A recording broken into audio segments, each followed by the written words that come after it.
moja supruga više neće ovu normalnu sol koristiti. Odbija se, himalajska sol mora biti. Znači, pas materi himalajskoj soli, onda mene tjera okolo da tražim tu himalajsku sol.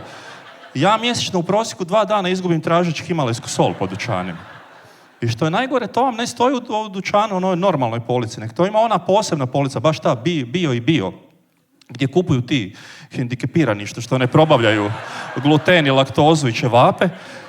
Znači, i onda ja kad uzimam naš sram, mislim, vidit će me neko, mislit će da za sebe nešto kupujem. I onda sakrijem tu himalajsku sol sa 2 paketa krmenadli, majke ti, ko kondome da kupujem tu himalajsku sol.